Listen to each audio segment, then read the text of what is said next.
சங்கீதம் 84ஆம் அதிகாரம் 5ஆம் உம்மிலே பலன் கொள்ளுகிற மனுஷனும் தங்கள் இருதயங்களில் செவ்வையான வழிகளை கொண்டிருக்கிறவர்களும் பாக்கியவான்கள். அல்லேலூயா. கடந்த வாரத்திலே நான் தியானித்துக் கொண்டிருக்கிற பொழுது கர்த்தர் கொடுத்த ஒரு அருமையான ஒரு வார்த்தை, உம்மிலே பலன் கொள்ளுகிற மனுஷன் பாக்கியவான். வசனத்துல முதல் பகுதியை நான் தியானிக்க போகிறேன். பூமியிலே பிறந்த ஒவ்வொரு மனுஷனும் வாழ்வதற்கு என்ன வேணும்? பலன் வேணும். சரீரத்துல பலன் வேணும். இந்த சரீரத்துல பலன் இல்லைன்னா அந்த மனுஷனால ஒண்ணுமே செய்ய முடியலன்னா எல்லாரும் சொல்லுவாங்க, இவன் இந்த பூமிக்கு பாரமா இருக்கான். குடும்பத்திலேயே சொல்லுவாங்க, இவன் இந்த பூமிக்கு குடும்பத்துக்கு பாரமா இருக்கிறான். அதுதான் உலகம் சொல்றோம். அப்போ இந்த சரீரத்திலே நாம் வாழ வேண்டும் என்றால் நமக்கு பலன் அவசியம். ஒவ்வொரு நாளும் வேலைகளை செய்ய நமக்கு பலன் அவசியம். நம்ம குடும்பத்தை நடத்த, விசாரிக்க, குடும்பத்தை எல்லாம் கரெக்டா கொண்டு போறதுக்கு நமக்கு பலன் அவசியம். அது மட்டும் இல்ல, நமக்கு விரோதமா எத்தனையோ போராட்டங்கள், ஒவ்வொரு நாளும் போராட்டங்கள் வரும், ஒவ்வொரு நாளும் சோதனைகள், பிரச்சனைகள் வரும். சத்துரு குடும்பத்துல வேலையில பாருங்க, பல சதிகள், நமக்கு விரோதமா பல ஆயுதங்கள் எழும்போம். அதை எல்லாம் மேற்கொள்ளணும்னா நமக்கு என்ன வேணும்? பலன் வேணும். அது மட்டும் இல்ல, ஊழியத்தை செய்ய இந்த உலகத்துல பிறந்த ஒவ்வொரு மனுஷனுக்குமே பலன் அவசியம். வேதம் என்ன சொல்லுகிறது? உம்மில் பலன் கொள்ளுகிறவன் பாக்கியவான். நமக்கு பலன், நம்ம ஒவ்வொரு மனிதனையும் பார்த்தா 3 வகையான பலன் வேணும். நமக்கு என்னெல்லாம் பலன் வேணும்? இந்த சரீரத்துக்கு, நம்ம வாழ்வதற்கு சரீரத்துல பலன் வேணும். நம்முடைய ஆத்துமாவில பலன் வேணும். 3வது ஆவியில பலன் வேணும். நல்லா சாப்பிட்டா எங்க பலன் கிடைக்கும்? சரீரம் நல்லா புஷ்டியா இருக்கணும், நல்லா திடகாத்திரமா இருக்கணும், நல்ல பலத்தோட இருக்கணும். என்ன செய்வாங்க? நல்லா சாப்பிடணும். நல்லா போன்கிட்ட ஹார்லிக்ஸ், குளுக்கோஸ், முட்டை எல்லாம். அந்த ஸ்போர்ட்ஸ் பீப்புளெல்லாம் பாருங்க, நல்லா சாப்பிட்டு நல்லா எக்ஸசைஸ் பண்ணுவாங்க. அதுக்குன்னே நிறைய பேர் ஜிம்முக்கெல்லாம் போய் பாடி பில்டர்லாம் இருக்கிறாங்க. அவங்களுக்குலாம் என்ன இருக்கும்? சரீரத்துல. அந்த சரீர பலன் எதுக்கு? உலக வாழ்க்கைக்கு தான். அல்லேலூயா. ஆவிக்குரிய வாழ்க்கைக்கு சரீரம் விரோதமாக இருக்கும். மாம்சம் ஆவிக்கு விரோதமாகவும், ஆவி மாம்சத்துக்கு. அப்போ சரீரத்துல எவ்வளவு பலன் இருக்கிறோ அதே மாதிரி ஆவிக்கும் நாம் பலன் தேவைப்படும். நம்முடைய ஆவிக்கும் நாம் பலனை கொடுக்கணும். அல்லேலூயா. அப்போ ஆவியிலே பலன் அடையணும், ஆத்மாவிலே பலன் அடையணும். அதைத்தான் நமக்கு வேதத்தை கர்த்தர் தந்திருக்கிறார். அல்லேலூயா. ஒரு மனிதன் சரீரத்துல பலன் அடைந்தா நல்லா சாப்பிட்டு பலன் அடையலாம்.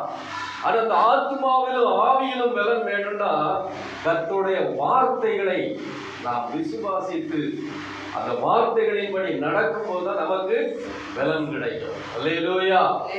அல்லேலூயா. அப்போ வேதம் எப்படி சொல்லுகிறது? நமக்கு பலன் வேண்டும் என்றால், அந்த ஆவியில பலன் வேண்டும் என்றால் வேதம் சொல்லுகிறது. நெகேமியா 8ஆம் அதிகாரம் 10ஆம் வசனத்திலே நாம் வாசிக்கிறோம். அதுல கடைசி பகுதியிலே சொல்லப்பட்டிருக்கிறது, கர்த்தருக்குள் மகிழ்ச்சியாய் இருப்பதே உங்களுடைய பலன். அல்லேலூயா. ஆமா, சரீரத்துக்கு நல்லா சாப்பிட்டா பலன் கிடைக்குது. ஆனா ஆவிக்கு, ஆத்மாவுக்கு பலன் வேண்டாம். என்ன, எப்படி இருக்கணுமா? கர்த்தருக்குள் மகிழ்ச்சியா இருப்பதே உங்களுடைய பலன். இப்போ ஒரு மனுஷனுக்கு ஆவியில பலன் வேணும், ஆத்மாவில பலன் வேணும்னா அவருடைய மகிழ்ச்சி கர்த்தருக்குள்ள இருக்கணும். அல்லேலூயா. ஆனா இன்னைக்கு பாருங்க, பிசாசுடைய பெரிய ஒரு சரி என்னன்னா, ஒவ்வொரு மனுஷனையும் மகிழ்ச்சி இல்லாம, சந்தோஷம் இல்லாம, அவர் ஒண்ணும் இல்லாம ஆக்கணுங்கிறதா பிசாசுடைய வேலை. கர்த்தர் சொல்லுகிறார், கர்த்தருக்குள்ள மகிழ்ச்சியா இரு, அதுதான் உனக்கு பலம். ஆனா பிசாசு என்ன செய்வான்? எப்பொழுதும் துக்கமாய் இருக்க வைப்பான். என் வாழ்க்கையில என்ன இருக்குது? ஒண்ணுமே இல்லையே, ஐயோ நான் எல்லாத்தையும் இழந்து போய் நான் எதுக்காக வாழ்றேனே தெரியலையேன்னு நினைச்சுக்கிட்டு இருப்போம். இது யார் சொல்லுவா?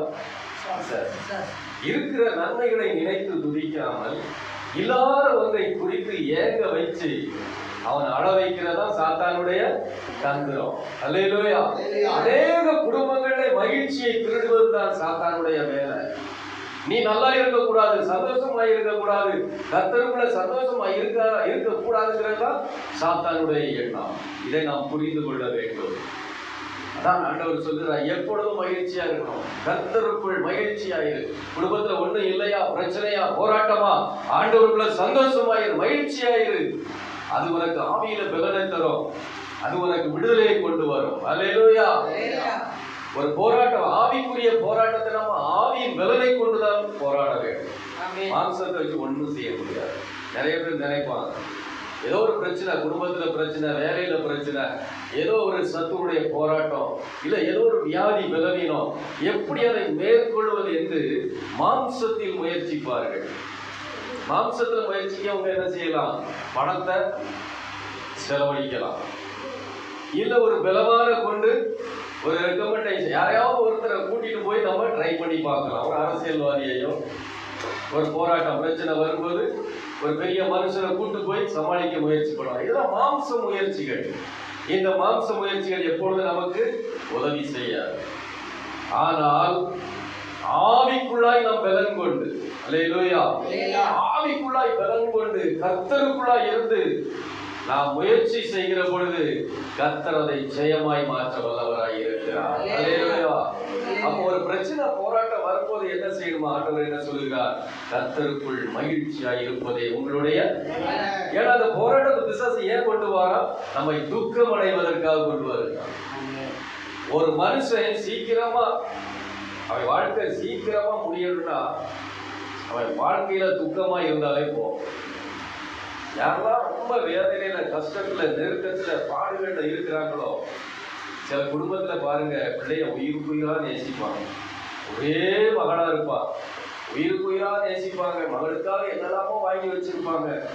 ஒரு நாள் சொல்லாம கொள்ளாம ஒருத்தனை இழுத்துக்கிட்டு ஓடிடுவோம்.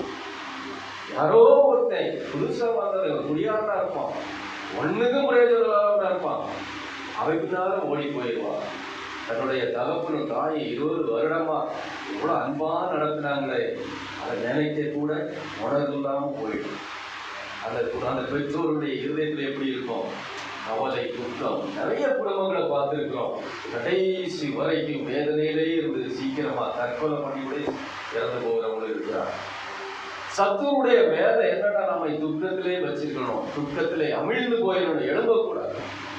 ஆனால் அந்த சூழ்நிலையிலும் என் தேவன் ஜீவனோடு இருக்கிறார், என் கர்த்தர் உயிருள்ளவராய் இருக்கிறார், என் தேவன் எல்லாவற்றையும் பார்த்துக் கொள்வார், அவர் எனக்காய் யுத்தம் செய்வார், என்னோடு கூட இருந்து அவர் எல்லாவற்றையும் எனக்காக நடப்பிப்பார் என்று ஒரு உறுதியான விசுவாசம் நமக்குள் இருக்கும் என்றால் கர்த்தருக்குள் நாம் மகிழ்ச்சியாக உள்ளவரை துதிக்கணும். அல்லேலூயா. இப்படிப்பட்ட போராட்டத்திற்காக உமக்கு ஸ்தோத்திரம் ஆண்டவரே, நீர் எனக்கு உதவி செய்ய வல்லவராய் இருக்கிறேன், எல்லாவற்றையும் திருப்பி தர வல்லவராய் இருக்கிறேன். எந்த வியாதி பலவீனமோ நம்ம ஆண்டவருக்குள்ள நல்லா துதிங்க, வருஷத்துல நல்லா துதிங்க. எந்த பிரச்சனையா போராட்டமோ ஆண்டவரே உமக்கு நன்றி ஸ்தோத்திரம் சொல்லி அவருக்குள்ள மகிழ்ச்சியாயிருங்க. கர்த்தர் உங்களுக்காக அற்புதத்தை செய்வார். அல்லேலூயா, அல்லேலூயா. அதைத்தான் பிலிப்பியர் 4ஆம் அதிகாரம் 4ஆம் வசனத்திலே பவுல் அப்போஸ்தலன் சொல்லுகிறார். பிலிப்பியர் 4:4, கர்த்தருக்குள் எப்பொழுதும் சந்தோஷமாயிருங்கள், சந்தோஷமாயிருங்கள் என்று மறுபடியும் சொல்லுகிறேன். பவுல் அப்போஸ்தலன் சொல்லுகிறார், கர்த்தருக்குள் எப்பொழுதும், எவ்ரி டைம், forever, எப்பொழுது எப்படியா சந்தோஷமா இருக்கிறது நீங்க கேட்பீங்க. அதெல்லாம் கஷ்டம் வந்தாதான் தெரியும். உண்மையில எனக்கும் அதே தான். வசனத்தை நம்ம சொல்றோம், ஆனா ரியல் லைஃப்ல பார்த்தா அதெல்லாம் பாசிபிளே கிடையாது. சில பிரச்சனைகள், வியாதிகள், பலவீனங்கள் வரும்போது இது எப்படி ஆகுமோ அந்த எண்ணம் தான் ஓடிக்கிட்டு இருக்கும். பிள்ளைகளுக்கு ஒரு உடம்பு சரியில்லைன்னா உடனே ஒரு துக்கம் வந்துடும். ஐயோ எப்படி ஆகுமோ, இது சரியாகுமோ ஆகாதோ, இந்த காரியம் நடக்குமோ நடக்காதோ, இந்த நேரத்தில் நாம எப்படி சந்தோஷமா இருக்க முடியும்? அதான் பவுல் சொல்றாங்க. இந்த வசனத்தை பவுல் எழுதும் போது அவன் எங்க இருந்தானா தெரியுமா? பிலிப்பியர் எழுதின அந்த நிருபத்தை எழுதுகிற பொழுது பவுல் அப்போஸ்தலன் எங்க இருந்தானா? ரோம சிறைச்சாலையில இருந்தான். ரோம சிறைச்சாலை என்கிறது பயங்கரமான ஒரு சிறைச்சாலை. ரோமர்கள் காலத்திலே குற்றம் செய்தவர்களை கொடுமையாக தண்டிப்பார்கள். இயேசுவை கொடுமையாக தண்டித்தார்கள். சிலுவை மரணம் என்பது ஒரு கொடூரமான தண்டனை. கடைசி சொட்டு ரத்தம் வெளிய வருகிற வரைக்கும் சித்திரவதை பண்ணி கொள்வாங்க. இதுதான் ரோமர்களுடைய தண்டனை முறை. அதே போல சிறைச்சாலையில ஒரு குற்றவாளியை கொண்டு போட்டாங்கன்னா அவனை நிம்மதியா இருக்கவே விட மாட்டாங்க. அப்போ இந்த பவுல் அப்போஸ்தலன் போட்டிருக்கிற சிறைச்சாலை எப்படிப்பட்டதுன்னா பெரிய சிறைச்சாலையா இருக்கும்.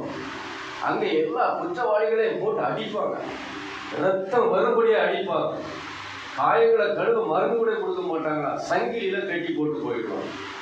2 கைகளையும் கால்களையும் சங்கிலியில பாருங்க. அப்போஸ்தலர் வாசிக்கிறோம், பேதுரு என்ன பண்ணாங்க, சங்கிலியில கட்டி போட்டுருந்தாங்க. அதே பவுலும் சீலாவும் பார்க்கிறோம், எங்க இருந்தாங்களா அடிச்சு காயமா ஆக்கி தொழு மரத்தை கட்டி போட்டுருக்கிறாங்க.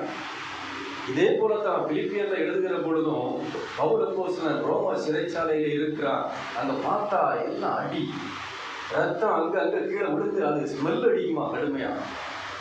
அதே மாதிரி அவங்க வெளியே போறது கூட எங்கேயும் விட மாட்டாங்களா, அங்கேயேதான் அவங்களுடைய எல்லாம் பண்ணணும். அங்கே துர்நாற்றம் பயங்கரமா அடிக்குமா. அந்த துர்நாற்றத்திலும் அந்த கழிவுகள் மத்தியிலும் தான் அந்த சிறைச்சாலையிலே அவர்கள் இருப்பார்கள். எப்போ ரிலீஸ் பண்ணுவாங்கன்னு தெரியாது. இப்படிப்பட்ட சூழ்நிலையிலே பவுல் அப்போஸ்தலன் இந்த வசனத்தை எழுதுகிறார். என்ன எழுதுகிறார்? கர்த்தருக்குள் எப்பொழுதும் சந்தோஷமாயிருங்கள், சந்தோஷமாயிருங்கள் என்று மறுபடியும் சொல்லுகிறேன். அல்லேலூயா. இதிலே இந்த வேதத்துல எழுதப்பட்ட வார்த்தைகள் ஏதோ ஒருவர் சும்மா எழுதுறது கிடையாதுங்க. எல்லாரும் வாழ்க்கையில அனுபவித்து ருசித்து எழுதப்பட்ட வார்த்தைகள். ஆகவே தான் இந்த வேதத்தை நாம் சத்திய வார்த்தைகள் என்று சொல்லுகிறோம். அல்லேலூயா. வேதத்தில் உள்ள ஒவ்வொரு வார்த்தைக்கும் ஒரு அர்த்தம் உண்டு. ஒவ்வொரு வார்த்தையும் ஜீவன் உள்ளது. ஒவ்வொரு வார்த்தைக்கும் பின்னால் பெரிய தியாகம் இருக்கிறது. அல்லேலூயா. அப்ப இந்த ரோம சிறைச்சாலை அப்படிப்பட்ட ஒரு நிலையில இருக்கிறவன் சொல்லுகிறான் எப்பொழுதும் சந்தோஷமா. எப்படி சொல்ல முடியும்? பவுலும் சீலாவும் பாருங்க பயங்கர வேதனையில் இருக்கிற பொழுது கர்த்தரை துதித்து பாடினார்கள். அவர்கள் துதித்து பாடினதினால் என்ன ஆயிற்று? சிறைச்சாலை கதவுகள் திறந்தது. கட்டுண்டவருடைய கட்டுகள் எல்லாம் மறந்து போயிற்று. அல்லேலூயா. இன்னைக்கு உங்க வாழ்க்கையில் ஒருவேளை அந்த வருஷ கடைசியில ஒரு பெரிய போராட்டத்தோட வந்திருக்கலாம், ஒரு பிரச்சனையோட வந்திருக்கலாம். புதிய வருடத்தை நான் எப்படி மேற்கொள்ள போகிறேன் என்ற ஒரு கவலையோடு இருக்கலாம். ஆனால் இன்றைக்கு கர்த்தர் சொல்லுகிறார், சந்தோஷமாய் கர்த்தருக்குள் மகிழ்ச்சியாய் இருந்து அவரை துதித்துப்பார். உன்னுடைய கட்டுகளை எல்லாம் கர்த்தர் அவிழ்ப்பார். உன் சங்கிலிகள் எல்லாம் நொறுக்கப்படும். உனக்காக கர்த்தராமே உனக்கு முன்பாக சென்று யுத்தத்தை நடத்துவார். அல்லேலூயா. உறுதியான உள்ளத்தோடு அவரை துதித்து நன்றி செலுத்தி, இம்மட்டு எனக்கு உதவி செய்த தெய்வமே உமக்கு நன்றி என்று சொல்லி அவரை துதித்து மகிமைப்படுத்தி அவரை பாடி புகழுகிற பொழுது விரோதமான எல்லா சத்துருவின் கிரியைகளையும் கர்த்தர் அவமாக்க வல்லவராய் இருக்கிறார். அல்லேலூயா. ஆமென். உண்மையிலே பலன் கொள்ளுகிற மனுஷன் பாக்கியவான். கர்த்தருக்குள்ள நான் எப்படிப்பா பலன் கொள்வது? உண்மையிலே பலன் கொள்வது என்றால் என்ன? இயேசுவுக்குள், தேவனுக்குள், பரிசுத்த ஆவியானவருக்குள் நாம் பலன் கொள்வது. எப்படிப்பட்ட பலன் அது? எப்படி நான் பலன் கொள்வது? கர்த்தர் நம்முடைய வாழ்க்கையிலே நமக்கு 2 வகையான பலனை தந்திருக்கிறார். முதலாவது அவருடைய பலன், கர்த்தருடைய பலன். நமக்கு கர்த்தருடைய பலன் உதவியா இருக்கிறது. அவருடைய பலன் நமக்கு உதவியா இருக்கு. 2வது அவர் எனக்குள் வைத்திருக்கிற பலன். அல்லேலூயா. 2 வகையான பலன் இருக்கு. ஒன்று கர்த்தருடைய பலன், 2வது எனக்குள்ளே அவர் வைத்திருக்கிற பலன். அல்லேலூயா. ரோமர் 1ஆம் அதிகாரம் 17ஆம் வசனம் சொல்லுகிறது, விசுவாசத்தினாலே நீதிமான் பிழைப்பார். விசுவாசத்தினாலே நீதிமான் பிழைப்பார். ஒரு மனுஷனுக்கு கர்த்தர் மேல் விசுவாசம் இருந்தால், கர்த்தர் எனக்காக எல்லாவற்றையும் செய்வார் என்று விசுவாசித்தானால் அந்த விசுவாசத்தினாலே அவன் பிழைப்பான். 2வது பார்க்கிறோம், இன்னொரு விசுவாசம் இருக்கிறது. என்ன? ஆபகூக் 2ஆம் அதிகாரம் 4ஆம் வசனத்திலே கடைசி பகுதியை நாம் வாசித்தோம் என்றால், தன் விசுவாசத்தினாலே நீதிமான் பிழைப்பான். அல்லேலூயா. முதலாவது என்ன பார்த்தோம்? ரோமர் 1:17 விசுவாசத்தினாலே நீதிமான் பிழை. இது பொதுவான விசுவாசம். பொதுவான விசுவாசம் என்றால் என்ன? கர்த்தர் எனக்காக செய்வார், என் ஊழியத்தை கர்த்தர் எனக்கு ஹெல்ப் பண்ணுவார், என் வீட்டு பிரச்சனைகளை கர்த்தர் எனக்கு செய்வார், வேலை செய்யற இடத்துல கர்த்தர் எனக்கு பலன் தருவார். இது விசுவாசத்தினாலே நீதிமான் பிழைப்பது. சில நேரங்களில் நம்ம பார்த்தீங்கன்னா எப்பவுமே கர்த்தர் நமக்கு உதவி செய்வார்னு எதிர்பார்த்துட்டு இருக்க முடியாது. அப்படித்தானா? சில சூழ்நிலைகளிலே கர்த்தர் கைவிட்டது போல இருக்கும். சில நேரம் ஜெபம், ஆண்டவரே இது நடக்கணும், அது நடக்கணும், நடக்காது. அப்போ அந்த சூழ்நிலையில ஆண்டவர் என் கூட இல்லையோ, இப்போ இந்த நேரத்துல நான் என்ன பண்றது? அப்போ பொதுவான விசுவாசத்தின்படி கர்த்தர் எனக்கு உதவி செய்வார். விசுவாசத்தினாலே நீதிமான் பிழைப்பார், கர்த்தர் உதவி செய்வார். சில நேரங்கள்ல நம்மால முடியாத போது, கர்த்தர் நமக்கு செவிக்கூடாத போது என்ன செய்வது என்று தவிக்கிற பொழுதுதான் இந்த வசனத்தை கர்த்தர் வைத்திருக்கிறார். ஆபம் 2:4 தன் விசுவாசத்தினாலே நீதிமான் பிழைப்பான். அல்லேலூயா. பொதுவான விசுவாசம் என்பது கர்த்தருடைய பலத்தினால் நாம் பிழைப்பது. இரண்டாவது, தன் விசுவாசம் நமக்குள்ளே வைத்திருக்கிற அந்த பலனால் நாம் பிழைப்பது. அல்லேலூயா. இது ஒரு சிம்பிளா உங்களுக்கு சொல்லணும்னா நான் சொல்றேன் பாருங்க. ஒரு செடியை நீங்க வளர்க்கணும்னா என்ன பண்ணணும்? ஒரு செடிக்கு விதையை வைத்து தண்ணியை ஊற்றி அது முளைச்ச உடனே என்ன செய்யணும்? நல்ல உரம் போட்டு பாத்தி கட்டி அதை வளர வைக்கணும். ஒவ்வொரு நாளும் அதை பராமரிக்கணும். சரியா? இப்போ அந்த செடிக்கு நீங்க செய்ய வேண்டியதை எல்லாம் செய்யறது உங்க கடமை. அடுத்தால அந்த செடி என்ன செய்யணுமா? அந்த செடி தனக்கு கொடுக்கப்படுகிற அந்த தண்ணீரையும் அந்த உரத்தையும் பெற்றுக்கொண்டு அது என்ன செய்யணும்? தண்ணீரே பலன் கொண்டு வளரணும். அல்லேலூயா. இப்ப அந்த செடி தனக்குள்ள பலன் இல்லைன்னா என்ன வளருமா?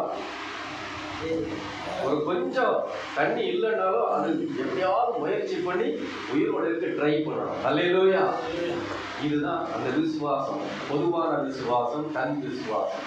பொதுவான விசுவாசத்துல கர்த்தர் என்ன நமக்கு ஹெல்ப் பண்றாரு, நமக்கு தேவைகளை சந்திக்கிறார், எல்லா காரியத்தையும் செய்யறார். ஒரு ஊழியத்துக்கு நான் எல்லாத்தையும் சப்போர்ட் பண்றாரு. அந்த ஊழியத்துக்கு தேவையான எல்லாவற்றையும் ஆண்டவர் அழகாக மடிமதித்து கொடுக்கிறார். ஆனா அதுல நின்று என்ன செய்யணும்? எப்பவுமே அவர் எல்லாம் செய்வார்னு எதிர்பார்க்காம தன்னுடைய விசுவாசத்தினாலே, தன்னுடைய பலத்தினாலும் கொஞ்சம் நிற்க நம்ம ட்ரை பண்ணணும். அல்லேலூயா.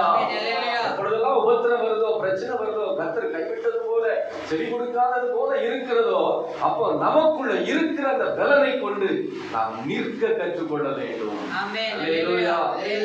பேதுருக்கு பாருங்க, அவன் கப்பல்ல அந்த கடல்ல போகும்போது இயேசு நடந்து வர்றார். இயேசு நடந்து வருகிற பேதுரு சொல்றான், ஏசப்பா நீங்களே ஆனால் நானும் நடந்து வர எனக்கு சொல்லுங்க. ஆமா, உடனே சரி வாப்பான்ட்டு இவன் என்ன பண்ணா? இயேசுவே பார்த்துக்கிட்டு போகும்போது இவருடைய பலத்தினாலே அவன் நடந்துவான். எப்போ அவன் கண்ணு மாறி அலைகள் அதிகமாயிருக்கு, காற்று அதிகமாயிருக்கு, நீ கண்ணு அந்த அவரை விட்டு விலகிச்சோ, கர்த்தருடைய பலன் போயிட்டு என்ன ஆச்சு? அவன் கீழே விழுந்தான். ஆனா ஆண்டவர் என்ன நம்பினாரு? எப்படியாவது நடந்து வந்துடுவோம். ஆனா அவன் நடந்து வந்தானா ஒன்றுக்குள்ள பலன் இல்லை. தன் பலத்தினால அவனால நடக்க முடியல, விசுவாசம் இல்லை. அதான் ஆண்டவர் சொல்றாரு, திட்டுறாரு, ஐயோ ஐயரே நான் மூழ்கி போகிறேன்னு என்னை காப்பாற்றுறது போது அற்ப விசுவாசி. அதை யோசித்து பாருங்க, ஏன் திட்டுறாரு ஆண்டவர்? அற்ப விசுவாசியை ஏன் சந்தேகம் தூக்கி விடுறாரு? இப்போ ஆண்டவர் கூட போகும்போது அதே போலதான் நம்முடைய வாழ்க்கையில கர்த்தர் எதிர்பார்க்கிறது என்னன்னா, எப்பவுமே அவர் கூடவே இருக்கணுங்கிறத விட, நான் இல்லைன்னா கூட நீ ஒன்ன காலால நின்று காட்டு, அதுதான் யூத ராஜசங்கத்தின் பிள்ளை. அல்லேலூயா. அல்லேலூயா. அவர் கொஞ்ச நேரம் அமைதியா இருந்தா கூட நாம நிக்கணும் அப்படின்னு ஆண்டவர் எதிர்பார்க்கிறார். அல்லேலூயா. அல்லேலூயா. அப்போ பாருங்க, தன் விசுவாசத்தினாலே நீதிமான் பிழைப்பான். ஒரு செடி எப்படி அது போராடுகிறதோ ஆண்டவர் சில நேரங்கள்ல பார்ப்பார். யோபுடைய வாழ்க்கையில் அதை ஆண்டவர் பார்த்தார். ஒரு சோதனை பிரச்சனை வரைக்கும் எவ்வளவு தூரம் தான் அவன் பார்க்கிறான், அவர் பார்க்கிறார் எவ்வளவு தூரம் தான் அவன் அதை மேற்கொண்டு வருகிறான்னு பார்க்கிறார். அந்த சோதனைகளை கர்த்தர் அனுமதிக்கிற பொழுது அந்த தன் விசுவாசம் நமக்குள்ள இருந்து நிற்க நமக்கு பலன் வேணும். அல்லேலூயா. ஆண்டவர்ட்ட அதை கேட்கணும். அதைத்தான் இஸ்ரவேல் ஜனங்களுக்கு ஆண்டவர் சொன்னார், அவர்களுக்குள்ள என்ன மாதிரியான பலன் இருக்குன்னா ஆண்டாம் மிருகத்துக்கு ஒத்த பலன் இருக்கிறது. அல்லேலூயா, அல்லேலூயா. ஆமா. லூக்கா 2ஆம் அதிகாரம் 40ஆம் வசனத்திலே பார்த்தோம் என்றால், லூக்கா 2:40 வாசிங்க. பிள்ளை வளர்ந்து ஆவியிலே பலன் கொண்டு ஞானத்தினால் நிறைந்தது, தேவனுடைய கிருபையும் அவர் மேல் இருந்தது. அல்லேலூயா. இயேசு சிறு குழந்தையா இருந்த பொழுது அவர் எப்படி வளர்ந்தார் என்பதை இந்த வார்த்தை சொல்லுகிறது. பிள்ளை வளர்ந்து எதுல பலன் கொண்டுதான்? ஆவியிலே பலன் கொண்டு. இன்னைக்கு நாம பிள்ளைகளை வளர்க்கறது எப்படி வளர்க்கிறோம்? நல்லா என்னது செர்லாக்கா, நல்ல சத்து மாவு, செர்லாக்கு, என்னென்ன உண்டோ சத்தான ஐட்டங்களை கொடுத்து நல்லா போஷாக வளர்க்கிறோம். ஆனா ஏசப்பா எப்படி வளர்ந்தாராம்? ஆமா, நம்ம சரீரத்துல பலன் கொண்டு பிள்ளைகளை வளர்க்கிறோம். ஏசப்பா எப்படி வளர்த்தார் பிள்ளைய? அவரை எப்படி வளர்த்தார்? ஆவியிலே பலன் கொண்டு வளர்ந்தார். அல்லேலூயா. அப்ப ஆவியிலே பிள்ளைகளை பலன் கொண்டு வளர செய்ய வேண்டும். நம்முடைய பிள்ளைகளை எப்படி ஆவியில பலன் கொள்ள செய்வது? ஒவ்வொரு நாளும் அவங்களுக்கு ஜெபிக்க சொல்லிக் கொடுக்கணும். வசனத்தை படி சொல்லணும். அவங்களுக்காக தலையில கை வச்சு ஜெபிக்கணும். ஏசப்பாவை குறித்து, சாட்சிகளை குறித்து கேட்க வைக்கணும். சபைக்கு கூட்டிட்டு போகணும். அந்தந்த காலத்துல பிள்ளைகளுக்கு செய்ய வேண்டியது நாம செய்யணும். கர்த்தருக்குள்ள நடத்தணும். அல்லேலூயா. ஆவியிலே பலன் கொண்டு வளருவது. அப்போ இயேசு ஆவியிலே பலன் கொண்டு, அந்த ஆவியிலே அவர் பலன் கொண்டதுனால என்னெல்லாம் வருது பாருங்க. ஞானம் கிடைத்தது. அவர் ஆவியிலே பலன் கொண்டதினால் அவருக்கு தேவ ஞானம் கிடைத்தது, தேவனுடைய கிருபை கிடைத்தது. அல்லேலூயா. அப்போ கர்த்தருடைய பலன், ஆவியிலே நமக்கு பலன் வரும் என்றால் நமக்கு கர்த்தர் ஞானத்தை தருவார், அவருடைய கிருபையை தருவார். அல்லேலூயா. ஆமென். சிலருடைய வாழ்க்கையில பாருங்க, சிலர் ரொம்ப நோஞ்சானா இருப்பாங்க, ரொம்ப நோஞ்சா மாதிரி இருப்பாங்க. ஆனா அவங்க செய்யற வேலையை யாரும் செய்யவே முடியாது. வீட்டில் ஒரு தடவை வெள்ள அடிச்சு கீழே டபுள் பெட்ரூம் ஃபுல்லா ஒயிட் வாஷ் அடிச்சு பெயிண்ட் அடிக்கணும். அப்போ ஒருத்தன் வந்து இப்படி ஒல்லியாக தான் இருக்கிறான். அவன் கேட்ட காசு கேட்டான், ஓரளவு கூட தான் கேட்டான். சரிப்பா நீ பண்ணிடுறியா? எனக்கு நம்பவே முடியாது. அவன் சரீரத்தை பார்த்தா இவன் செய்வானா வேலை அப்படின்னு சந்தேகம் வரும். ஆனா பம்பரமா தொடர்ந்து 2 நாள் 3 நாள் அவ்வளவு வேலை முடிச்சான். ஆச்சரியம் தாங்க முடியும். அப்போ வெறும் நோஜானா இருந்தாலும் உள்ளுக்கு ஒரு பலம் இருக்கு. அது எங்க இருக்கான்? அவனுடைய மனுஷ ஆவியில் அந்த பலன் இருக்குது. சில நேரம் சாத்தான் கூட அந்த பலனை சிலருக்கு ரசிக்கப்படாத மற்றவங்களுக்கு கொடுக்குறான் பாருங்க. அப்போ அது என்ன சொல்லுவாங்கன்னா, சரீர பலம் இல்லை ஆனா செய்யறான்னா அவருக்கு ஏதோ இன்னொரு பலன் இருக்கு.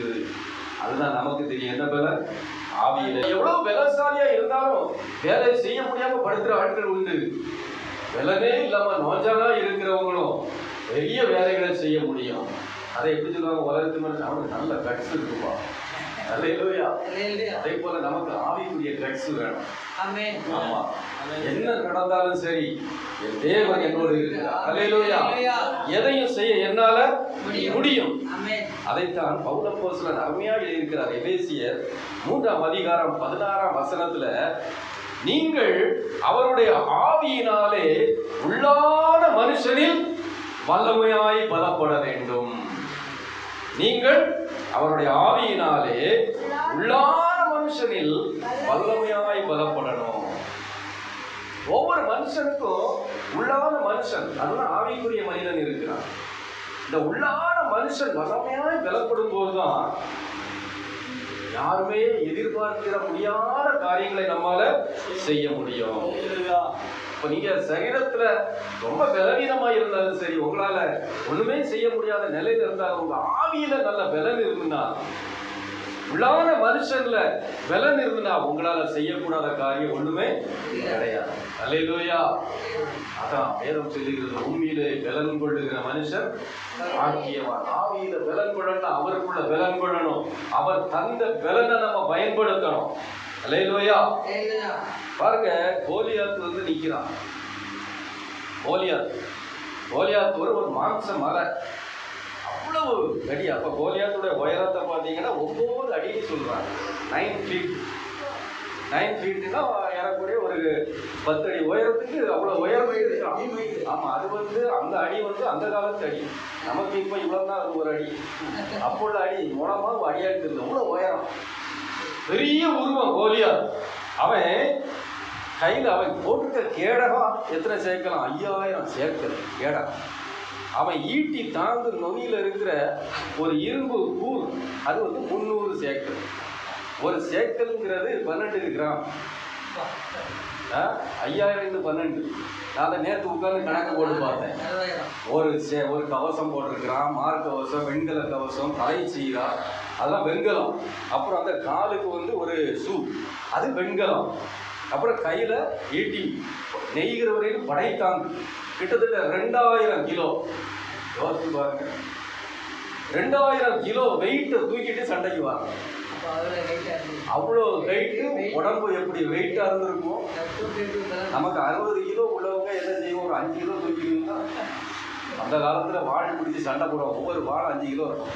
பயங்கரமா சுழத்தி இன்னைக்கு தூக்கிட்டு ஒரு சின்ன ஒரு கம்பியை தூக்கிட்டே நம்மளால சுழத்த முடியல. அப்போ 60 கிலோ வெயிட் உள்ள மனுஷன் ஒரு 5 கிலோ என்ன தூக்குவானா? 2000 கிலோ வெயிட் உள்ளவன் எத்தனை கிலோ தூக்கிப்பான்? அப்போ அவன் வெயிட் எவ்வளவு இருந்திருக்கும்? 2000 கிலோ அவன் தூக்குறான்னா அவன் வெயிட் எவ்வளவு இருந்திருக்கும்? யோசிச்சு பாருங்க. அவ்வளவு பயங்கரமான ஒரு கோலியாத் வந்து நிற்கிறான். இவன் மாம்சத்துல பெற. அவனுக்கு எதிராக ஒருத்தன் வரான். யாரு? தாவீது. தாவீது ஒரு சின்ன பையன், சிவந்த நிற மேனியுடைய ஒரு சின்ன பையன். அவன் வயசு என்ன? 25 இருக்குன்னு நினைக்கிறேன். 20-25 தான் இருக்கு. இவன் பார்வையில அவன் ஒரு தெள்ளு பூச்சி மாதிரி தான் இருக்கிறான். ஆனா தாவீதுக்குள்ள இருந்த பலன் என்ன தெரியுமா? ஆவியின் பலன். அல்லேலூயா. கோலியாத்துக்குள்ள இருந்தது மாம்ச பலன், தாவீதுக்குள்ள இருந்தது ஆவியின் பலன். அவன் சொல்றான், கோலியாத்து, இன்னைக்கு வா, உன்னை பிரிச்சு நான் காகத்துக்கும் கழுத்துக்கும் நான் போட போறேன். ஆனா தாவீது சொல்றான், நீ வந்து உன் மாம்ச பலத்துல வர, நான் என்னுடைய கர்த்தருடைய நாமத்தினாலே அவர் எனக்குள்ளே வைத்திருக்கிற அந்த பலத்தினாலே வருகிறேன். அல்லேலூயா. அப்போ தாவீதுக்குள்ள இருந்தது அந்த உள்ளான மனுஷன்ல ஒரு வல்லமையான பலன். அல்லேலூயா. அந்த பலனால ஒரு கூழாங்க, ஒரே ஒரு சின்ன கல். அல்லேலூயா. இன்னைக்கு உங்க வாழ்க்கையில கோலியாத் மாதிரி ஒருவேளை நின்றுட்டு இருக்கலாம், ஒருவேளை கொக்கரித்து கொண்டு இருக்கலாம், பிசாசு உங்களுக்கு விரோதமா பயங்கரமா எழுப்பி இருக்கலாம். ஆனால் இந்த உள்ளான மனுஷன்ல உங்களுக்கு கொடுக்கிற பலத்தை, இந்த காண்டாமிருகத்துக்கு கொடுத்த பலத்தை நீங்கள் அறிந்து கொண்டு சத்ருவுக்கு எதிர்த்து நிற்பீர்களானால் நீங்கள் நிச்சயமாய் வெற்றி பெறுவீர்கள். அல்லேலூயா. மனுஷத்துல எல்லாவற்றையும் கர்த்தர் மாற்றி அமைப்பார். எல்லா சத்துருக்களும் இருந்த இடம் தெரியாமல் போகும். அல்லேலூயா. ஆமா, அந்த கர்த்தருடைய அந்த வல்லமை உண்மையிலே பலன் கொள்ளுகிற மனுஷர் இந்த வருஷ கடைசியில் நாம என்ன செய்யணும்? ஆண்டவரே, உமக்குள்ள நான் இன்னும் பலன் கொள்ளணும், உம்முடைய பலன் எனக்கு வேணும், நம்ம கேட்கணும். அல்லேலூயா. யாரை எல்லாம் கர்த்தர் பலப்படுத்துவார்? நிறைய பேர் நினைக்கிறாங்க, என்னால என்னையா செய்ய முடியும், என்னால ஒண்ணுமே பண்ண முடியல, வேலையே செய்ய முடியல. நிறைய பேர் சொல்லுவாங்க, அந்த வேலைக்கு போனா நைட் டியூட்டி, அந்த டியூட்டி என்னால செய்ய முடியல. வீட்டு வேலைக்கு போனா ஐயோ இவ்வளவு வேலை இருக்குது, என்னால முடியல. ஆனா உங்களால முடியாது யாரால் கூடும்? இது உங்களால் கூடாது, ஆனால் தேவனால் எல்லாம் கூடும். 1 நாளாகமம் 29:12 வசனத்திலே நாம் வாசிக்கிறோம். 1 நாளாகமம் 29:12.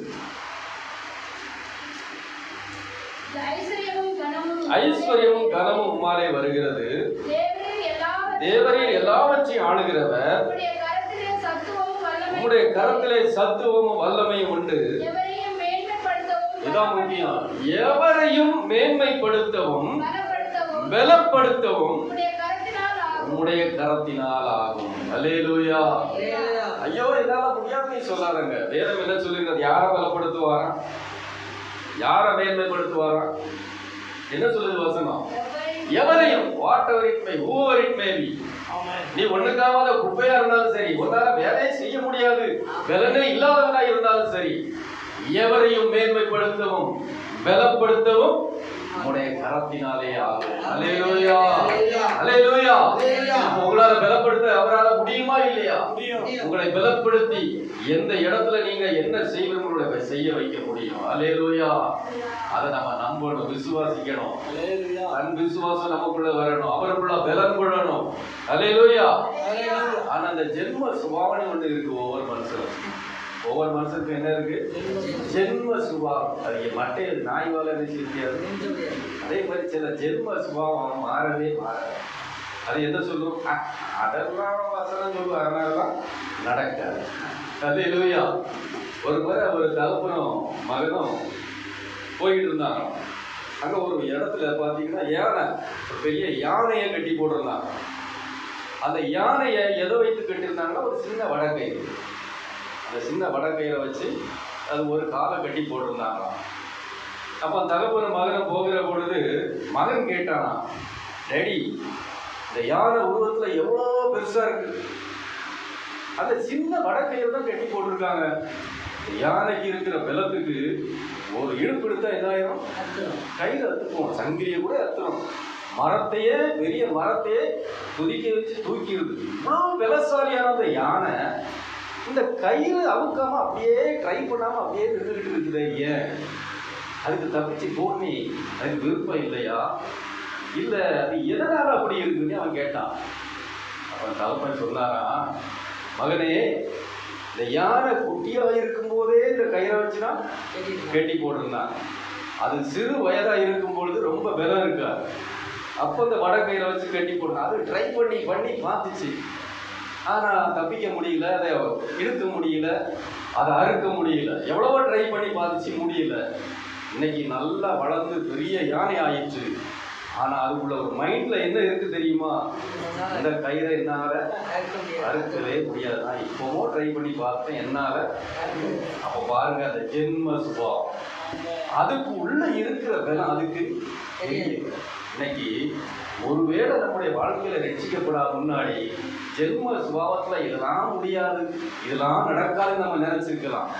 ஆனா இன்னைக்கு ஆவியானவர் நமக்குள்ள அந்த ஆவியின் பலனை உள்ளான மனுஷனை தந்திருக்கிற பொழுது நம்மால அது முடியும், அதை நம்பணும். அல்லேலூயா. ஆனா அந்த ஜென்ம சுபாவம் என்ன சொல்லும்? அது அப்படித்தான், அது சொல்லுவாங்க, எல்லாம் நடக்க. இந்த யானைக்கு எப்படி தன் பலம் தெரியல? இன்னைக்கு தேவனுடைய பிள்ளைகளுக்கு கர்த்தர் அவர்களுக்குள்ள வைத்திருக்கிற பலனை தெரியவில்லை.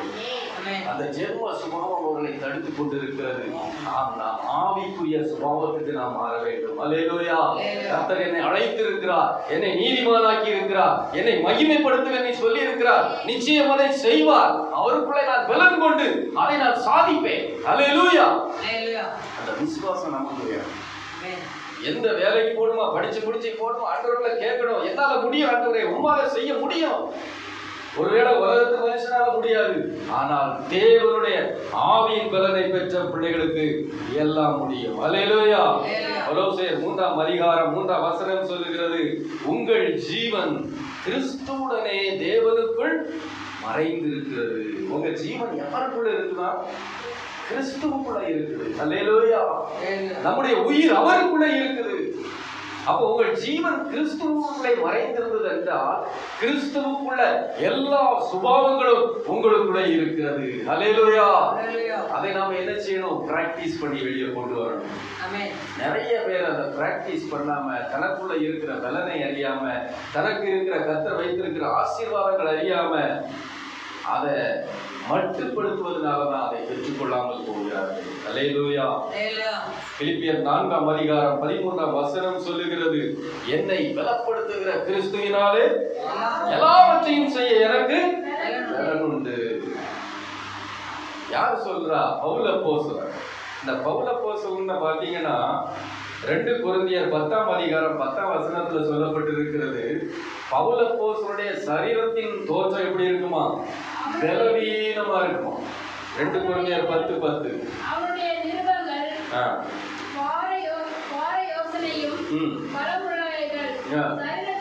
சரீரத்தின் தோற்றமோ பலவீனம், அற்பமா இருக்கிறது.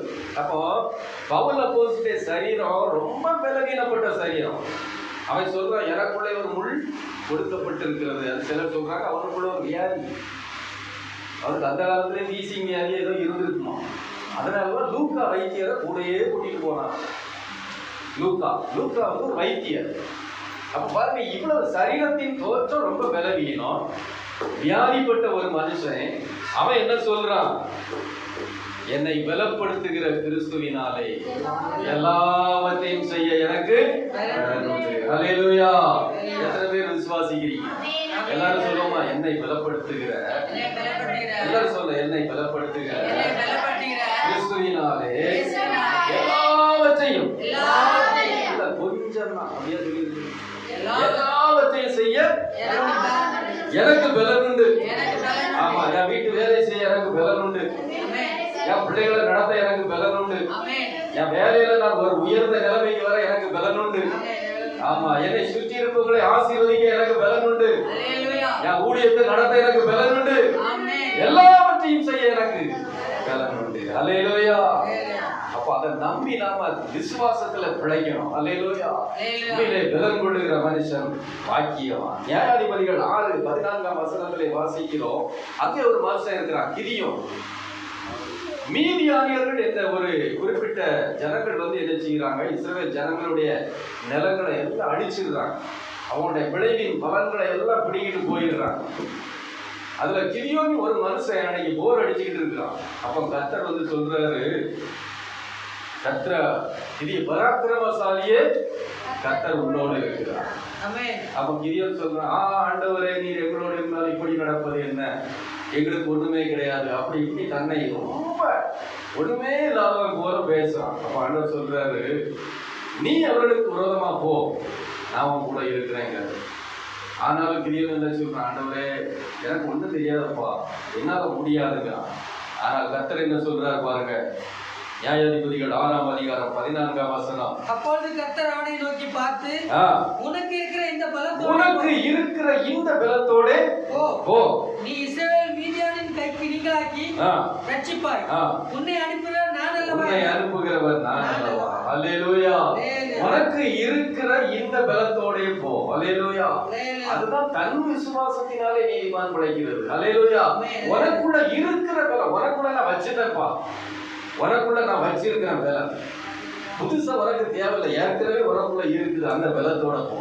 ஹல்லேலூயா. இன்னைக்கு நிறைய பேர் நினைக்கிறீங்க, ஐயோ எனக்கு அந்த பலம் இல்லை, அந்த அறிவு இல்லை, அந்த ஞானம் இல்லை, அந்த கிருபை இல்லை. இல்ல உங்களுக்குள்ள எல்லாமே இருக்குது. ஹல்லேலூயா. அந்த பலத்தோட நீங்க செய்து எழுப்பி போகணும். ஹல்லேலூயா. உனக்கு இருக்கிற அந்த பலத்தோட போ, நீ என்ன செய்வாய்? இஸ்ரவேலை ரட்சிப்பாய். உன்னை அனுப்புகிறவர் நான் அல்லவா. இன்னைக்கு அந்த விசுவாசத்தோட நாம முயற்சிக்கிற பொழுது எல்லா காரியங்களையும் நாம செய்ய நம்மால் முடியும். ஹல்லேலூயா. இந்த வருஷத்துல ஆமா, அந்த கடைசி நேரத்துல நல்ல ஜெபம் பண்ணுறவரே, எனக்குள்ள வைத்திருக்கிற அந்த பலத்தை நான் அறிஞ்சு கொள்ளணும். அந்த அறிகிற அறிவை எனக்கு தாருங்கப்பா, என் கண்களை திறந்துருங்க, எனக்குள்ள என்ன பலம் வச்சிருக்கிறீங்க. நிறைய நேரம் நாம யோசிக்கிறோம், நான் அப்படி பயங்கர அபிஷேகத்துல இருந்தாதான் என்னால செய்ய முடியும் அப்படின்னு நினைக்கிறோம். அப்படி கிடையாது. ஆவியானவர் நமக்குள்ள வந்து இருந்தாருன்னா எப்பவும் நம்மால் முடியும். ஹல்லேலூயா. ஆமென். கர்த்தர் எனக்குள்ள இருக்கிறாரா, அது போதும். அந்த ஆவியில பலன் தன்னால வரும். ஹல்லேலூயா. விசுவாசிக்கிற பொழுது நாம ஜெயத்தை பெற்றுக்கொள்ள முடியும். ஒரு நாடு ஸ்காட்லாந்து, அந்த நாட்டுக்கு ஒரு ராஜா, அவர் பேர் வந்து ப்ரூஸ். அப்போ அந்த ஸ்காட்லாந்து நாட்டை எதிரிகள் வந்து கைப்பற்றிட்டாங்க. அப்போ இந்த ராஜா என்ன பண்ணாரு? காட்டுக்குள்ள போய் ஒளிச்சிருந்து எப்படியாவது தன்னுடைய தேசத்தை திருப்பிக் கொள்ளட்டு என்ன பண்ணாரு? படை வீரர்களை எல்லாம் திரட்டி சண்டைக்கு போவார். ஃபர்ஸ்ட் டைம் போனாரு, அவங்க என்ன பண்ணாங்க? இவரை தோற்கடிச்சு விரட்டிட்டார். செகண்ட் டைம் போனாரு, தோற்று போய் வந்துட்டார். இப்படி 3, 4, 5, 6 முறை விடாமுயற்சியோடைய தேசத்தை நான் எப்படியாவது காப்பாற்றணும் அப்படிங்கிற ஒரு வேகத்தோட, தனக்கு இருக்கிற பலத்தோட போராடினார். முடியல. கடைசியில சோர்ந்து போய் ஒரு குகையில படுத்திருந்தார். அந்த குகையில படுத்துக்கிட்டு இருக்கும்போது மேல பார்க்கும்போது ஒரு சிலந்தி வலை கட்டிக்கிட்டு இருக்கும். அந்த சிலந்தி வலை கட்டிக்கிட்டு இருக்கும்போது என்ன பண்ணிச்சான்? இந்த பக்கத்துல இருந்து அந்த பக்கத்துக்கு போறதுக்கு ஒரு கயிறு மாதிரி அதை கட்டி ட்ரை பண்ணலாம். வேகமா போய் அதை தொட முடியும், முடியாது, கீழே வரணும். 6 முறை முயற்சி பண்ணி கீழே விழுந்துச்சான். 7வது முறை முயற்சி பண்ணுகிற பொழுது அது உடனே போய் பிடிச்சி மலையை கட்டிச்சான். அதை பார்த்த உடனே இவருக்குள்ள ஒரு நம்பிக்கை. 6 முறை சிலந்தி பூச்சிக்கு என்ன உண்டு? அது அறிவில்லாத ஒரு ஜந்து. எத்தனை முறை தோல்வி அடைஞ்சாலும் தான் வெற்றி அடையும் வரைக்கும் அது முயற்சியை நிறுத்தவே இல்லை. நானும் அதே போல செய்வேன். 7வது முறை எழுந்து போனானா தன் தேசத்தை ஜெயித்தான். அல்லேலூயா, அல்லேலூயா. ஒரு சாதாரண அறிவு இல்லாத ஒரு ஜந்து அவ்வளவு விடாமுயற்சியோடு தனக்குள்ள இருக்கிற பலத்தை வைத்து போராடும் என்றால், நமக்குள்ள இருக்கிற இயேசுவின் பலனை வைத்து நாம் எவ்வளவாய் போராட வேண்டும். அல்லேலூயா. எத்தனை முறை போராட வேண்டும், எத்தனை முறை தோல்வி வந்தாலும் எனக்கு ஜெயத்தை தருகிற கர்த்தர் என்னோடு இருக்கிறார். நான் எத்தனை முறை கீழே விழுந்தாலும் நான் திரும்பவும் எழுந்து நிற்பேன். அல்லேலூயா. அப்படிப்பட்ட ஆணித்தரமான விசுவாசம் நமக்கு வேணும். அதை நாம் கர்த்தரிடத்திலிருந்து நிச்சயமாய் பெற்றுக்கொள்ள முடியும். அல்லேலூயா. எலியாவுடைய வாழ்க்கையில பாருங்க, சவால் விட்டுட்டான். ரதத்தை கூட்டிட்டு ஆகாப் ராஜாட்ட சொல்றான், ரதத்தை கூட்டிக் கொண்டு கிளம்பும், பெருமழையின் இரைச்சல் கேட்கிறது. அங்க பார்த்த வானத்துல ஒரு நேரம் கூட கிடையாது. பெருமழையின் இரைச்சல் கேட்கிறதுக்கு சவால் விட்டாச்சு. நாட்டு ஜனங்களுக்கே சவால் விட்டாச்சு, சொல்லியாச்சு மழை வரப்போகுது. ராஜாவை ரதத்தை கூட்டிட்டு வீட்டுக்கு ஓடிடும். ஏன்னா மழை அவ்வளவு பயங்கரமா இருக்கு, உமால போக முடியாது. வானத்தை ராஜா பார்க்கிற ஒண்ணுமே இல்லை, மேகமே இல்லை. ஏன்னா பைத்தியக்காரன். ஜனங்கள்லாம் என்ன நினைச்சிருப்பாங்க? உடனே சரியாவ போறான்னு போயிட்டான். எலியாவுக்கு வானத்தை பார்க்கிறான், ஒண்ணு இல்லை. ஆண்டவரே மழை வரும்னு சொல்லிட்டேன்ப்பா, அப்படி முழங்கால் போடலாம். அவன் ஊழியக்காரனை கூப்பிட்டு 1 ராஜாக்கள் 18:43 தன் ஊழியக்காரனை நோக்கி, நீ போய் சமுத்திரமுகமாய் பார் என்றான். அவன் போய் பார்த்து ஒன்றுமில்லை என்றான். போதும் நில்லுங்க. அவன் என்ன பண்றான்? ஊழியக்காரனை கூப்பிட்டு முதல்ல போய் ஜெபம் பண்றான். ஆண்டவரே பெரிய மழையை அனுப்பி சொன்னீங்கப்பா, மழையை அனுப்பும் ஆண்டவரே, மழை இப்பொழுது வரப்போவதற்காய் நன்றி அப்படின்னு சொல்லிட்டு ஊழியக்காரனை கூப்பிட்டு போய் பார்த்துட்டு வா, மழை வர, அந்த மேகம் இருக்காடி பாரு, சமுத்திர முகமாய் பாரு அப்படிங்கிறான். அடுத்தால என்னது? அவன் போய் பார்த்து ஒன்றும் இல்லை. ஐயா ஒண்ணுமே இல்லை ஐயா. இன்னைக்கு நிறைய நேரம் அப்படிப்பட்ட வார்த்தைகளை எத்தனை முறை நம்ம கேட்டிருக்கிறோம். அப்படிதானா? அங்க அற்புதம் நடந்துச்சு, அந்த வீட்டுக்கு ஒரு அதிசயம் ஒண்ணுமே நடக்கல ஐயா. சபைக்கு ஆட்கள் வந்தாங்களா, ஆட்கள் சேர்ந்தாங்களா, யாரும் ஒண்ணுமே இல்லை ஐயா. ஏன் பிள்ளையுடைய வாழ்க்கையில பீச கட்ட முடிஞ்சதா? ஒண்ணுமே நடக்கல ஐயா. எவ்வளவோ நாள் எதிர்பார்த்து காத்திருக்கே அந்த திருமண காரியம், அதுதான் ஒண்ணுமே நடக்கல ஐயா. நிறைய பேர் சொல்றோம். இந்த ஊழியக்காரன் வந்து சொல்றான் எலியாவிட்ட, ஒன்றும் இல்லை ஐயா. ரெண்டாவது அவன் என்ன சொல்றான்? இன்னும் 7 தடவை போய்ப்பா. 2ஆம் திரும்ப போறான், ஒன்னும் இல்லை ஐயா. 3ஆவது ஒன்னும் இல்லை ஐயா. 4ஆவது 7ஆம் தடவை வந்து சொல்றான். என்ன சொல்றான்? சமுத்திரத்தில் இருந்து ஒரு மனுஷனுடைய உள்ளங்கை அளவு ஒரு சிறிய மேகம் தெரிவியாங்க. அல்லேலூயா. அதுதான் அந்த உள்ளான மனுஷன்ல அந்த இருக்கிற பலன். அல்லேலூயா. உள்ளங்கை மேகங்க தெரிந்தவுடனே முடிவு பண்ணிட்டா, கர்த்தர் செய்ய ஆரம்பித்து விட்டார். அல்லேலூயா. எனக்கு குறித்ததை அவர் நிறைவேற்ற வல்லவராய் இருக்கிறார். அல்லேலூயா. எத்தனை பேர் சொல்ல முடியும்? இந்த வருஷத்துல எனக்கு குறித்ததை அவர் நிறைவேற்றுவார் ஐயா. இந்த வருஷத்துல நிறைவேற்றினார், அடுத்த வருஷத்துல எனக்கு நிறைவேற்றுவார். எனக்கு குறித்ததை அவர் செய்ய வல்லமை உள்ளவராய் இருக்கிறார். இந்த வார்த்தை மேல உனக்கு நம்பிக்கை இருந்தா உன்னால மேற்கொள்ள முடியாத காரியம் எதுவுமே இருக்காது. அல்லேலூயா. 7 தடவை 6 தடவை போய் பார்த்தா ஒண்ணும் இல்லையா, ஒண்ணும் இல்லையா, ஒண்ணும் நடக்கல. 7வது முறை எஸ், அங்கே நான் பார்க்கிறேன் ஒரு உள்ளங்கை அளவு சிறிய, அது சிறிய அற்பமான மேகமா இருந்தாலும் சரி, கர்த்தர் அதை பெருமழை வெள்ளத்தை கொண்டு வரக்கூடிய பெரிய மேகமாய் மாற்ற போகிறார் என்பது எலியாவுக்கு தெரியும். அல்லேலூயா. அந்த விசுவாசம் நமக்குள்ள வேணும். அல்லேலூயா. உங்க வாழ்க்கையிலும் அதை செய்ய கர்த்தர் வல்லவராய் இருக்கிறார். அல்லேலூயா. அல்லேலூயா. லூக்கா 5ஆம் அதிகாரம் 5ஆம் வசனத்திலே வாசிக்கிறோம். அங்கே இயேசு போகிறார். அங்கே பேதுரு மீன் பிடிச்சிட்டு இருக்கிறான். ராமுழுசும் வலைய போட்டு மீன் பிடிக்கிறான். அப்போ ஏசப்பா கேட்கிறார், அப்பா நீ என்ன பண்ணிட்டு இருக்காங்க? என்ன சொல்றான்? லூக்கா 5:5. அதற்கு சீமோன், ஐயரே ராமுழுவதும் நாங்கள் பிரயாசப்பட்டோம், ஒன்றும் அகப்படவில்லை. ஆகிலும் உம்முடைய ஆகிய உடைய வார்த்தையின்படியே வலையை போடுகிறேன். அல்லேலூயா. இன்றைக்கு கர்த்தருடைய வார்த்தையின்படி, அவர் நமக்கு தந்த பலத்தின்படி நாம் நம்மளை வலையை போடுகிற, நம்ம பிரயாசத்தை போடுகிற பொழுது அங்கே திரளான மீன்களை இழுக்க மாட்டாது இருந்தது போல கர்த்தர் நமக்கு அதை செய்ய வல்லவராய் இருக்கிறார். அல்லேலூயா. ஆமா, ராமுலூசம் பிரயாசப்பட்டார். யோசித்து பாருங்க, கடல்ல போய் ராமுலூசம் எத்தனை தடவை வலையை தூக்கி வீசிடுவான். ஆமா, தூக்கி இந்த பக்கம் வீசி பார்ப்போம், அந்த பக்கம் வீசி பார்ப்போம். சரி, இன்னும் ஒரு 1/2 கிலோமீட்டர் தள்ளி அங்க போய் பார்ப்போம், இல்ல 1 கிலோமீட்டர் இப்படி போய் பார்ப்போம், இல்ல கொஞ்சம் பொறி உருடைய அள்ளி போட்டு ஏதாவது மீன் வருதான்னு பார்ப்போம். நிறைய நேரம் இந்த இதில் பார்ப்பீங்க, அந்த ஷார்ட்ஸ் வீடியோ, மீனை எப்படி பிடிக்கும், அந்த பொறி என்னதெல்லாம் அள்ளி போடுறாங்க, அந்த மீன்கள் நிறைய அதை பார்த்து வலைய போட்டு. அப்போ பேதுருக்கு எவ்வளவு எக்ஸ்பீரியன்ஸ் ஆள், முழுவதும் பிரயாசப்பட்டு ஒன்றும் கிடைக்கிற மாதிரி. ஆனால் ஆண்டவர் ஒரு வார்த்தை, அந்த வார்த்தையை நம்பி போட்ட உடனே என்ன ஆகுது, இழுக்க மாட்டாதபடி வலை முழுவதும். அல்லேலூயா, அல்லேலூயா. வலை கிழிந்து போகத்தக்கதாய் இன்னைக்கு கர்த்தர் அப்படிப்பட்ட அற்புதத்தை உங்க குடும்பத்தில், உங்க வாழ்க்கையில செய்ய விரும்புகிறார். அல்லேலூயா. அவருடைய வார்த்தை மேல போடுகிற விசுவாசம், அவருக்காக பலன் கொள்ளுகிற அந்த பலன், அவர் கொடுக்கிற அந்த வார்த்தையினாலே ஆமென், உங்களுக்கு ஒன்றுமில்லாத இடத்தை அவரை உருவாக்கி, எஸ் அல்லேலூயா, அதை கொண்டு வர தேவன் வல்லவராய் இருக்கிறார். உங்களால் கூடாத காரியம் ஒன்றுமில்லாது. அல்லேலூயா. ஆமென். நமக்கு அவர் சொன்னபடியே நடக்கும். ஆமென். அவர் சொன்ன அந்த வார்த்தையின்படியே நடக்கும் என்கிற விசுவாசத்தோடு, அவர் நமக்கு தந்த உள்ளான மனுஷனுடைய பலத்தோடு நாம் பிரயாசப்படுகிறது, போராடுகிற பொழுது கர்த்தர் நமக்கு அதை செய்ய வல்லவராய் இருக்கிறார். ஏனென்றால் வேதம் சொல்கிறது, ரோமர் 11:17 சொல்லப்பட்டிருக்கிறது, நாம் எப்படிப்பட்டவர்களாம், அவருடைய வேருக்கும் சாரத்துக்கும் உடன் பங்காளிகளாய் இருக்கிறோம். அல்லேலூயா. அவருடைய வேருக்கும் அவருடைய சாரத்துக்கும் உடன் பங்காளிகளாய் இருக்கிறோம். லூக்கா 13:19 சொல்லப்பட்டிருக்கிறது, ஒரு கடுகு விதையை எடுத்து தன் தோட்டத்திலே ஒரு மனுஷன் போட்டான், அது வளர்ந்து பெரிய மரமாயிற்று, ஆகாயத்து பறவைகள் வந்து அதன் கிளைகளில் அடைந்தது. அல்லேலூயா. ஒரு கடுகு, ஒரு சின்ன விதை, அற்பமான ஒரு விதை.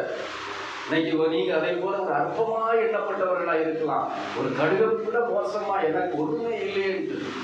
ஆனா அந்த கடுகு விதையை எடுத்து போட்டு விதைக்கிற பொழுது அது வளர்ந்து பெரியதாகி ஆகாயத்து பறவைகள் கூட வந்து தகுபடியாய் ஆயிடுச்சு. அல்லேலூயா. உள்ளத்துல அந்த கடுகு போன்ற ஒரு விசுவாசம் இருந்தா போதும், என் கர்த்தர் என்னை ஆசீர்வதிப்பார், என்னை உயர்த்துவார், என்னை ராஜாக்களுக்கு மத்தியில வைப்பார், உன்னதமானவருடைய தேவன் என்னோடு கூட இருப்பார், அவருடைய செட்டைகளின் நிழலே எனக்கு ஆரோக்கியம் எப்பொழுதும் இருக்கும், என் பிள்ளைகள் ஒலிவமான கண்ணுகளை போல வளருவார்கள், என் கையின் பிரயாசங்களை கர்த்தர் ஆசீர்வதிப்பார், நான் செய்ய நினைத்தது ஒன்றும் தடைபடாது, அவரின் வாழ்க்கையில செய்ய நினைத்தது ஒன்றும் தடைபடாது, எனக்கு விரோதமானவர்கள் எல்லாரும் இல்பொருளாவார்கள், என் தேவன் என்னோடு கூட இருந்து செய்கிற காரியம் மிகவும் பயங்கரமாய் இருக்கும். புதிய வருடத்திலே கர்த்தர் எனக்கு புதிய நன்மைகளை தர போறார். எல்லாம் சொல்லுங்க, எல்லாம் அறிக்கைப்படுங்க. ஆமென். இந்த வருஷத்துல எதெல்லாம் ஆமென் நான் இழந்து போயிருந்தேனோ, எதெல்லாம் என் வாழ்க்கையில இழந்தேனோ, எதெல்லாம் நம்பி நான் ஏமாந்தேனோ, எதையெல்லாம் நான் ஜெபித்து எனக்கு கிடைக்காம போச்சதோ, எல்லாவற்றையும் கர்த்தர் எனக்கு புதிய வருடத்திலே செய்ய போகிறார். அவருடைய கிருபையினாலே என்னை நடத்த போகிறார். அவருடைய கிருபை என்னை தாங்கி நடத்த போகிறது. அவர் என்னை ஆசீர்வதிக்கவே ஆசீர்வதிப்பார். நிச்சயமாகவே நான் ஆசீர்வாதத்தை பெற்றுக் கொள்வேன். அல்லேலூயா. ஒரு விசுவாசம், ஆண்டவரே உண்மையிலேயே நான் பலன் கொள்ளணும். இந்த நாட்கள், இந்த வருஷம், இந்த மாசத்துல ஜெபம் பண்ணுங்க, ஆண்டவருடைய சமூகத்துல உட்கார்ந்து, ஆண்டவரே உண்மையிலே நான் பலன் கொள்ளணும். வேதம் சொல்லுகிறது, ஆமென், சங்கீதம் 84:5 உண்மையிலே பலன் கொள்ளுகிற மனுஷன் பாக்கியவான். அல்லேலூயா. ஆண்டவருக்குள்ள நல்ல திடமனதாய் இருந்து, ஆண்டவரே ஒரு திட மனதை எனக்கு தார், என் பலவீனத்துல சோர்வுல நான் சோர்ந்து படுத்த கூடாதுப்பா, எலியாவை போல எனக்கு ஒரு அடை, ஒரு புதிய பலன் எனக்கு இந்த மாதத்துல வேணும், எனக்கு தாழ்ந்தபடி சொல்லி ஆண்டவருக்கு நன்றி சொல்லி துதித்து, ஆண்டவரே நான் படித்து முடித்த ஒரு வேலை வேணும், ஆண்டவரே என் பிள்ளையுடைய வாழ்க்கையில இந்த காரியங்கள் நடக்கணும், என் பிள்ளைகள் நல்லா படிக்கணும், என் கணவருடைய வேலையில ஒரு ஆசீர்வாதம் வேணும், என் கணவருக்கு நல்ல சுகம் வேணும், பலம் வேணும், என் பிள்ளைகள் மத்தியில ஒரு ஆசீர்வாதம் வேணும். ஆமை அவருக்குள்ளாய் பலன் கொண்டு, ஆமை உள்ளான மனசுல வல்லமையாய் பலன் கொண்டு நான் ஜெபிக்கிற பொழுது கர்த்தர் அதை செய்ய வல்லவராய் இருக்கிறார். அல்லேலூயா, அல்லேலூயா, அல்லேலூயா. எல்லாரும் ஜெபிப்போம். ஆமென்.